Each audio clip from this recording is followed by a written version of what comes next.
Hi friends, నేను మీ కరణ్. సందేహం. కష్టాలు అనుభవిస్తున్న వారు భగవంతుడు ఉన్నాడా లేడా అని సందేహపడతారు. మాకే ఈ కష్టం ఎందుకు భగవంతుడా అని భగవంతుణ్ణి ఈసడించుకుంటారు. భగవంతుడు ఉన్న నమ్మకం ఏర్పడ్డాక ఎక్కడున్నావు అని రీసెర్చ్ చేస్తారు.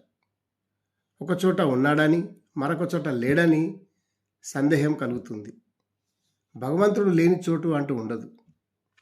భగవంతుని రూపం ఎలా ఉంటుందో అని భక్తులు పరవశించిపోతూ ప్రార్థిస్తారు, కనుగొనడానికి ప్రయత్నిస్తారు. భగవంతుడు ఆత్మస్వరూపుడని తెలుసుకున్నాక ఇంకా విశ్వాసం పెరుగుతుంది.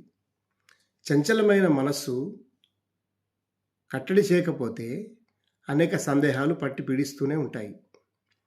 భగవంతుడు ఉన్నాడని దృఢంగా విశ్వసిస్తే మనసు నిర్మలమై సందేహాలన్నీ తొలగిపోయి ప్రశాంతత ఏర్పడుతుంది. Thank you.